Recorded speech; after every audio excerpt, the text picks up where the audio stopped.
It's the Eagle Community Television Forum with your host, Gary Shorman. Hi everyone, I'm Gary Shorman. This is a forum on Eagle Community Television. Good to have you watching along. Our forum is brought to you by Hayes Med. Our guest is a graduate student at Fort Hays State University. His name is Adam Armijo. And Adam, good to have you on a program. Good to have me. Thank you for having me as well. You know, we see some great students come out of Fort Hays State University. You're one of those. But how'd you find your way to Fort Hays State? Well, I found my way to Fort Hays State University because me and my wife, well, she was my girlfriend at the time, and now she's my wife. We were kind of looking for a school that would have both a teaching program and a good psychology program. And Fort Hays State University kind of fit the bill there. And we're both transfer students from Garden City Community College. And so we came up here to Fort Hays State University, and then I just kind of flourished, I believe. I'm pretty sure all the faculty would tell you the same. And I just got projects started, and then I wanted to continue those projects on into graduate school, and so that's how I ended up here for the graduate program at Fort Hays State University. What made you decide about psychology as a career? Because it's one thing to say, I have my girlfriend, we're going to come up to Fort Hays, get married, and we're going to live happily ever after, but you chose a psychology degree, which in itself is kind of interesting. Yes, and that's what actually drew me to it, was my interest in, I took a general psychology course at Garden City Community College, and there I fell in love with psychology, and so then I kind of continued that here, and at first I thought I wanted to be a clinical psychologist, but I then found out after taking a cognitive course that that's not specifically what I wanted to do, and that's kind of what also got me the Homeland Security internship. Was I was more in a kind of cognitive area, and that's kind of what they were looking for. So I kind of really just enjoyed the cognitive psychology part of it. That's one of the things about college that is good, and you know, at Fort Hays State with some really, you know, they have unique programs, whether it be in leadership or psychology, some different directions to go. But we caught your name when you mentioned it earlier that you were part of Homeland Security and an internship program. And first off, we all hear about Homeland Security and what goes on at airports, what goes on at different places in the world, and it's such a serious business. We ask ourselves, how did somebody from Fort Hays State get an internship there? And so, we know your background, but what caused you to apply for an internship at Homeland Security? Well, the university was handing out flyers, and I believe two of my professors actually received an email from, I think, the office that was handing out these flyers. And so they kind of put it on my desk, because as a graduate teaching assistant, I also have a desk in the psychology department. So I got into the office that day, and I kind of seen this on my desk. It was a flyer for applying to work with Department of Homeland Security and all the other internship sites that they would offer. And so I kind of went on there, skimmed through it, seen what possible options there could be for me. And there were a few that I was just like, oh, that sounds interesting and what I would really, really like to want to do. And so I kind of just applied. You had to select specific programs, which, 5 internship sites that you would like to intern at, or that would be your top 5. And there was many competing because they had a lot of stuff for engineering students, a lot of really interesting stuff for also geography majors, a lot of other internships as well that just kind of wouldn't fit for me. But then there were some behavioral and psychology internships that would be related to stuff that I would want to do, and I found them on the site and then kind of applied. And one of the basic processes there was to put in specific things that you have done. Like I went to conferences as well, and I've attended PERC, Great Plains. I've won second place at the Great Plains Conference, which is a psychological conference held in Kansas, Nebraska, I believe. Well, how tough was it when you got in there to do this? Did you have to go through some, background screenings and things like that to get the internship, or did they say, hey, come on over, Adam? No, I had to also submit a lot of paperwork so first they kind of do a screening process to see if you even meet the requirements to be a selected participant in these internships. And then you kind of are run through some background checks, making sure you're a U.S. citizen, all the specific things. I also needed insurance in order to be at the internship site. So now you make it in. What did you actually do at an internship with Homeland Security? Because did you do screening at airports or anything like that? No, it was. I was. Is that what you were expecting or not? No, Yeah, okay. I was more expecting, because it was I applied for something to help model navigation, and so that was something that I was kind of interested in. And so what they actually had me do was I was part of the risk and decision analysis team there at the Development Center for Risk and Engineering Research. So, And this is where? In Massachusetts, Concord. And it's Hanscom Air Force Field down in near Concord in between Lexington. Okay. And so it was down in there, and we kind of came in. I carpooled with a lot of the people who are already contractors there.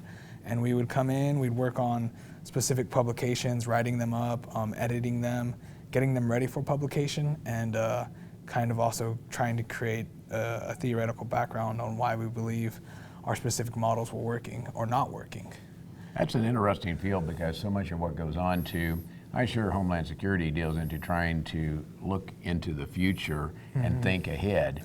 And I'm guessing some of the challenge they have is finding bright people to do that, and being able to bring in interns gives them a chance to not only learn some things about people, but to learn maybe how younger people are working. Yeah, and there at the internship site, there were only, I think, 7 other interns. 3 of them were also through the Department of Homeland Security. There was only 1 other psychologist that was an intern. The others were engineers and I believe an astronomer. So they kind of pulled from a wide variety of majors for this specific internship site. So it was interesting in that part too, because there was a great variety of different majors working there. Now, were the interns all working together, or were you working with some of the other full-time Homeland Security people as well? And it was a mixture. So the full-time federal employees, there was only about 4 or 5 of them, and each of us kind of worked under or in sequence with one or the other, and we'd kind of have different projects we would work on. Some of the interns worked together, some of us didn't work together, just based on our interests and who we were working under. So it was kind of whoever you collaborated with and your research interest matched the supervising person there. Well, Homeland Security has taken on a whole new role since 9/11, and a few weeks ago just went through the 9/11 kind of remembrances and things like that. But that has built up so much in the security side of things. Did they talk to you all about future things they were doing and future jobs, or is this something you apply for another internship there maybe this next summer? One thing that was kind of implied for this internship was that it wouldn't end up as a job, so you also had to prove that you were going to be enrolled in the next fall. So they kind of didn't really discuss possible job opportunities in the long range, but I think that there still are possibilities there, because I'm still in contact with Dr. Matthew Wood there, and me and him are kind of writing with the team as well to finish this publication that we're doing for modeling the navigation. So when you talk about modeling navigation, what exactly does that mean in layman's terms for guys like us, the broadcasters who are sitting here, and Jordan is doing the filming over there? What does modeling navigation actually mean? So for our study, we were using kind of this model that would, so people make inferences kind of on the world. So we use heuristics like a straight line route. We would prefer that more often than a route that is windy. So when looking at that, can we predict which route a person would choose, only given 2 options? And so we were kind of trying to see how different variables could interact and affect how people made those decisions. Did it have anything to do with how men don't like to ask for directions? Did that have to come into play at all? Like, I'm not going to ask for directions anywhere, I'm just going to go it on my own? Not specifically. So it was, you probably should have though, right? Yeah. And in the previous research, that I believe, they do look at the differences between men and women and see, that we do have differences in navigating. So that's kind of interesting stuff as well that I kind of find interesting. I've done some research and I've wrote some papers on the differences between males and females navigation processes. I'm also conducting some research at the university currently on video games and navigation. So I'm expecting to see some differences in the way men and females. Boy, this is interesting stuff. We're going to take a quick break. We're going to come back and talk a little bit more with a graduate student at Fort Hays State University. His name is Adam Armijo, and he has just completed an internship with Homeland Security, but more fascinating than that is the Fort Hays State students and some of the opportunities they have outside. Back with more after this from Hays Med. It's a beautiful day in our super high-speed internet great customer service neighborhood. Like you, this is where we live. In fact, Our company is employee-owned, so it's our goal to improve the quality of life for everyone in our community by delivering faster, more reliable internet, clearer, more feature-laden phone service, quality TV channels, all with the level of customer service you'd expect from people who are your neighbors. Eagle Communications. Our community connected. Welcome back to the second half of our Forum program here on Eagle Community Television. The Forum is brought to you by Hayes Med.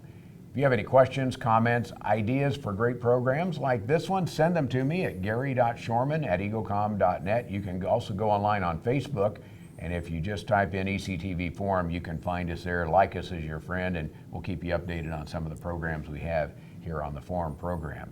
Again, the Forum is brought to you by Hayes Med, and our guest is a graduate student at Fort Hays State University. And we had a fun discussion in the first half of the program with Adam about some of the things that went on with the Homeland Security, kind of a graduate, but it was really an internship program, and how that worked. A couple things, were anything surprised you at all? Because all of a sudden now you're in Massachusetts, you're in a different part of the world, you travel into what would be a secure facility. Yeah. What surprised you about the whole process? I think one thing that did surprise me was the amount of security in order to get in. So one thing we did have to do, because I didn't have a badge, so we had to go through the gate. At the gate, they would stop us because I didn't have a badge. So they would have to they'd call up to the front desk, ask people, is this person supposed to be coming in? So then we would go in, and then I'd have to go and sign in and get a visitor's badge. But then after a week or two, I finally did get a actual badge that would let me in and out of the doors. So you became a real person after that. Yes, I became a real person. I think another thing that surprised me at the internship was just the great amount of variety of the majors there. I got to work in a lot of I got informed on a lot of different disciplines there as well. So my focus is in psychology.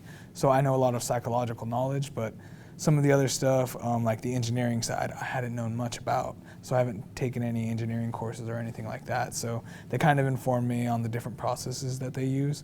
So I got informed on different analysis that they run. After doing this and being there, have you said, I'm going to take a class over here because that would be helpful down the road? Have you made any adjustments in your schedule? I'm kind of deciding about that. So in my current program, I do have a slot open that I can just take any type of course as long as the department would approve it. So I was thinking of maybe kind of taking an engineering course, because one area I do want to go into is human factors, which also needs or uses a lot of human engineering. So making products or the computer best functioning for human abilities.